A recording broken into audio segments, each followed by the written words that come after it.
Assalamualaikum warahmatullahi wabarakatuh. Kami dari kelompok 4 ingin mempresentasikan materi tentang sistem analis.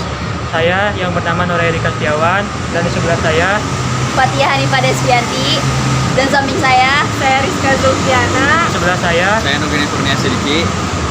Nama saya Akan Ramadan. terima kasih. Itu udah. Udah beres, udah gitu aja.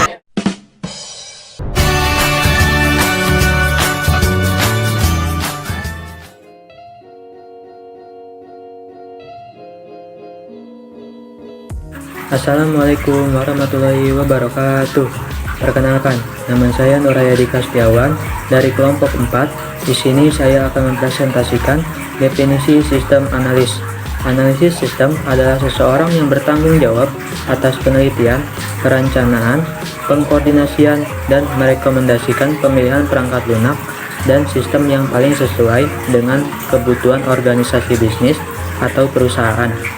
Analisis sistem juga bisa disebut dengan teknik atau metode pemecahan masalah dengan cara menguraikan sistem ke dalam komponen-komponen pembentuknya untuk mengetahui bagaimana komponen-komponen tersebut bekerja dan saling berinteraksi satu sama lain untuk mencapai tujuan sistem. Sistem analisis menurut para ahli. Menurut M.C. Master of Ceremonies Leo 2007, analisis sistem adalah penelitian terhadap sistem yang telah ada dengan tujuan untuk merancang sistem baru atau memperbarui sistem yang telah ada. Menurut Al-Fatah 2007, analisis sistem adalah teknik pemecahan masalah yang menguraikan bagian-bagian komponen dengan mempelajari seberapa bagus bagian-bagian komponen tersebut bekerja dan berinteraksi untuk mencapai tujuan mereka. Menurut Kenneth N. Jen 2006, analisis sistem adalah kegiatan menganalisa permasalahan dari suatu perusahaan dan pemecahan masalah tersebut dengan menggunakan sistem informasi. Sekian dari saya. Slide selanjutnya akan dipresentasikan oleh rekan anggota saya atau anggota kelompok saya. Terima kasih. Saya Nugini Kurnia Sidiki. Saya akan melanjutkan materi. Materi selanjutnya adalah fungsi analis sistem. Di sini ada 4. Yang pertama, dapat mengidentifikasikan berbagai masalah dari pemakai user. Kedua, menentukan secara jelas mengenai sasaran yang harus dicapai untuk dapat memenuhi kebutuhan pemakai.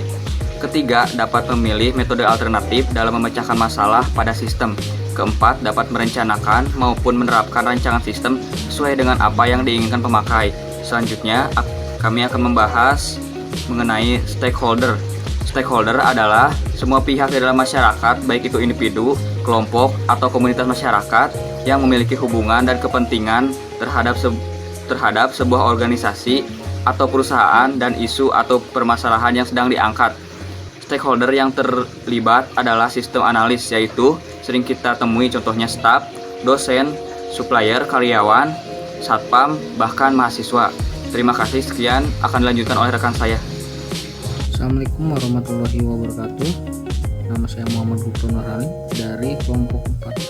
Saya akan menjelaskan problem analysis, requirement analysis, logical design, dan decision analysis.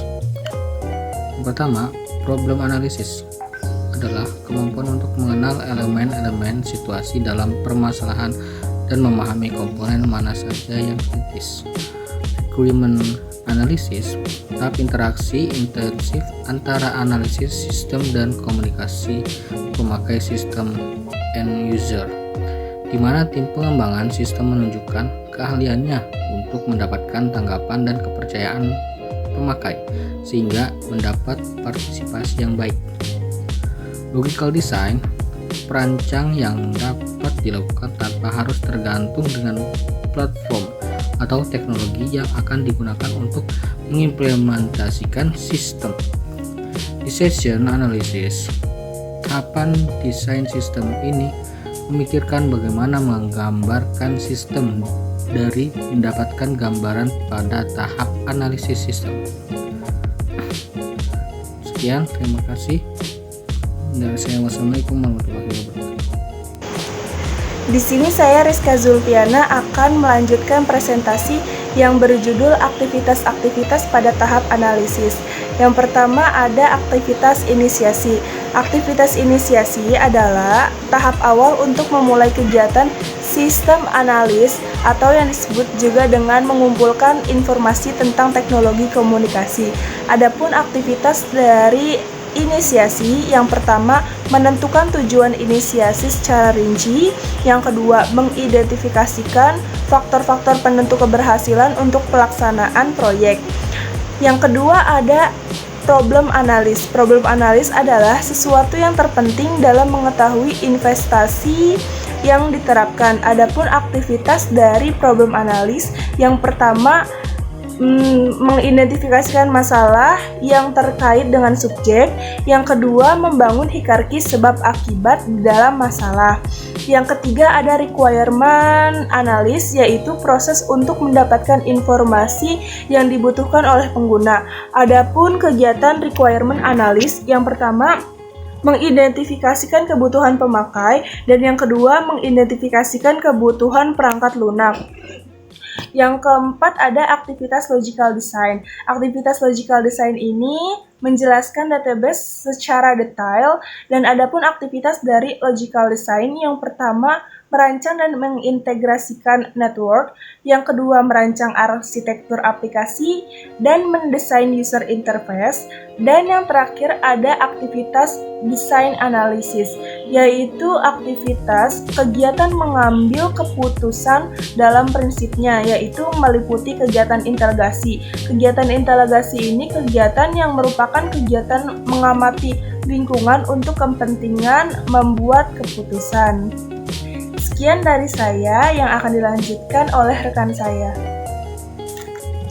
Assalamualaikum warahmatullahi wabarakatuh. Perkenalkan, nama saya Aga Ramadan dari kelompok 4. Di sini saya akan membacakan dan lanjutkan membaca dari teman saya, yaitu dengan input dan output atau disebut analisis input dan output. Analisis input dan output adalah suatu analisis atas perekonomian negara secara komprehensif karena melihat berkaitan antara sektor ekonomi di negara tersebut secara keseluruhan. Input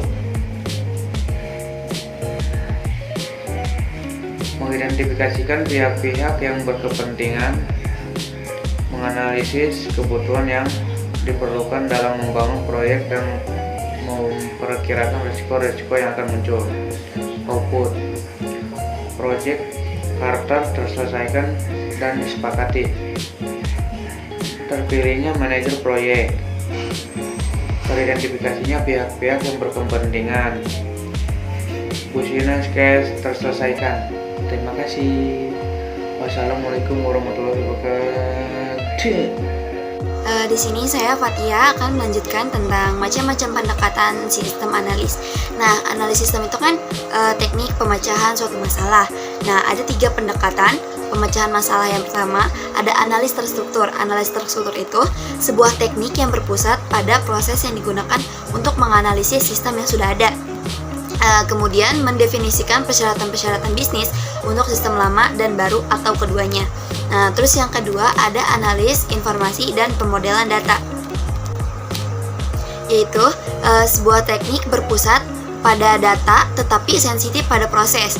Terus teknik ini tuh digunakan untuk mengilustrasikan dan menafsirkan data dan proses-proses sistem. Yang ketiga ada analisis berorientasi pada objek.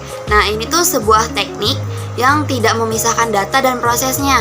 Dengan kata lain, berpusat pada abstraksi dan objek-objek yang ada pada suatu sistem. Jadi perbedaannya tuh kalau misalkan analis terstruktur itu berpusat pada proses yang digunakan untuk menganalisis sistem yang sudah ada.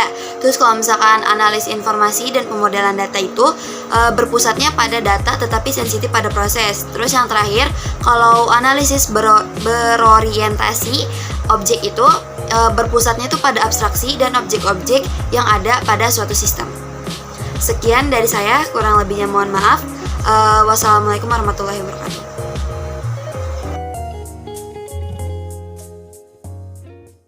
Assalamualaikum warahmatullahi wabarakatuh.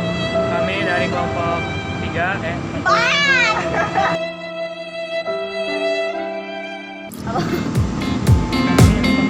Sekian dari kelompok kami.